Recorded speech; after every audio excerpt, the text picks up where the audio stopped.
అందరికీ నమస్తే అండి. ఐఏఎస్ శ్రీలక్ష్మి గారి కథ అందరికీ తెలిసే ఉంటుంది. గత 15 సంవత్సరాల నుంచి రాష్ట్రంలో జరుగుతున్న రాజకీయ పరిణామాలు అండ్ కేసులు, ముఖ్యంగా గాలి జనార్దన్ రెడ్డి గారికి సంబంధించిన ఓబులాపురం మైనింగ్ కేసు గుర్తుంటే ఐఏఎస్ శ్రీలక్ష్మి గారి కథ కూడా మన అందరికీ గుర్తుంటుంది. తాజాగా ఆమెకు సంబంధించిన విషయం ఏమిటంటే, ఈ ఓబులాపురం మైనింగ్ కేసులో శ్రీలక్ష్మి గారిని కూడా నిందితురాలిగా చేర్చి ఆమె పాత్ర కూడా పూర్తిగా విచారణ చేయాలి అని సుప్రీంకోర్టు ఈరోజు ఒక తీర్పు ఇచ్చింది. అదేంటి, ఆల్రెడీ ఆమె అందులో A6గా ఉన్నారు కదా, మళ్ళీ ఈరోజు సుప్రీంకోర్టు తీర్పు ఇవ్వడం ఏంటి, అసలు ఈ కేసులో ఏం జరిగిందనే అనుమానాలు మీకు రావచ్చు. దానికి కొంచెం డీటెయిల్డ్గా చెప్తా. 2006 నుంచి 2008 మధ్యలో ఆమె ఆంధ్రప్రదేశ్ రాష్ట్రంలో, ఉమ్మడి ఆంధ్రప్రదేశ్ రాష్ట్రంలో పరిశ్రమల శాఖ ముఖ్య కార్యదర్శిగా పనిచేశారు.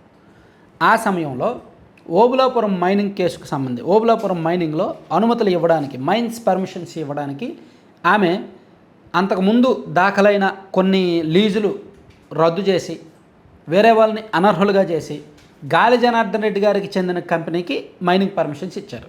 వాళ్ళకి ఆ టెండర్లు దక్కేలాగా, పర్మిషన్లు దక్కేలాగా కొన్ని వెసులుబాట్లు ఆమెకున్న అధికారంతో చేశారు. అంటే గాలి జనార్దన్ రెడ్డి గారి కంపెనీకి లబ్ధి చేకూర్చడానికి ఆమె అధికార దుర్వినియోగానికి పాల్పడ్డారు అని 2011లో ఆమె మీద కేసు నమోదైంది. 2011లో కేసు నమోదై 2011 నవంబర్లో ఆమెను అప్పట్లో సిబిఐ అరెస్ట్ చేసింది.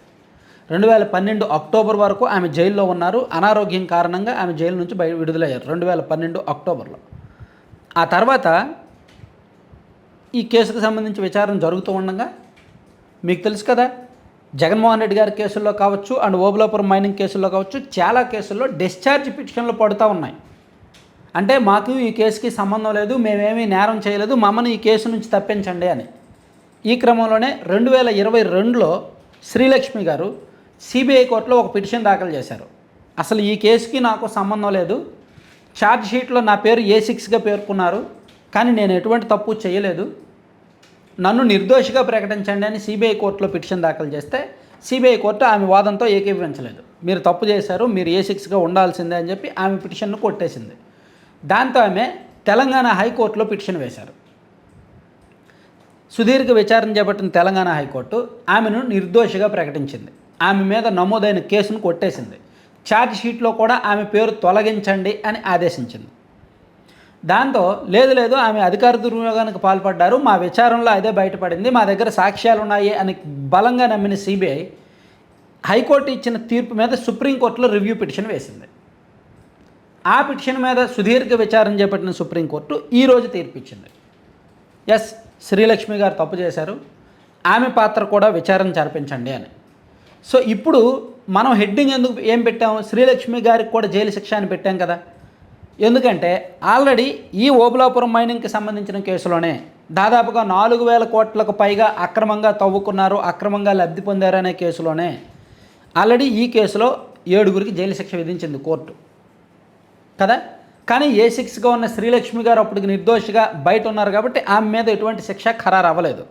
ఇప్పుడు సుప్రీంకోర్టు తాజాగా ఆమెను విషయంలో ఎఫ్ఐఆర్ నమోదు చేయండి, కేసు నమోదు చేయండి, విచారణ చేయండి అని సిబిఐకి చెప్పింది కాబట్టి ఆమె మీద విచారణ, ఆమె పాత్ర ఆల్రెడీ విచారణ జరిగింది కాబట్టి ఇప్పుడు ఆమెను అరెస్ట్ చేసే అవకాశాలు ఉంటాయి. లేదా ఎలాగైతే మిగిలిన వాళ్ళందరికీ జైలు శిక్ష విధించిందో కోర్టు, ఈమెకు కూడా జైలు శిక్ష విధించే అవకాశాలు ఉంటాయి. ఎందుకంటే ఆల్రెడీ విచారణ పూర్తయింది, ఛార్జ్ షీట్ కూడా వేసేశారు, ఆధారాలన్నీ సిబిఐ దగ్గర ఉన్నాయి కాబట్టి. ఒకటి, ఆమెకు జైలు శిక్ష విధించండి అని చెప్పి సిబిఐ మిగిలిన నిందితులకు ఏ శిక్ష అయితే వేశారో ఐఏఎస్ శ్రీలక్ష్మికి కూడా అదే శిక్ష వేయండి అని చెప్పి సిబిఐ కోర్టులో పిటిషన్ దాఖలు చేసే అవకాశం ఉంది. లేదా మా పాత్ర మీద విచారణ జరిపించమన్నారు కాబట్టి మేము మళ్ళీ అరెస్ట్ చేస్తాం, విచారణ జరిపిస్తాం అని సిబిఐ ముందుకు వచ్చి నోటీసులు ఇచ్చినా ఆశ్చర్యపోకల. ఇలా ఏదైనా జరగవచ్చు. ఏదైనా సరే ఆమెకు ఖచ్చితంగా షాకింగ్ పరిణామమే. ఇంకా అంతకుమించి నెక్స్ట్ కోర్టుకు వెళ్ళడానికి కూడా లేదు. సుప్రీంకోర్టు అంతిమంగా తీర్పు ఇచ్చినట్టే. సో ఆమె నిర్దోషి కాదు, ఆమె దోషే, ఆమెకు కూడా అందులో పాత్ర ఉంది అనేది కోర్టు ఈరోజు అఫీషియల్గా నిర్ధారించింది.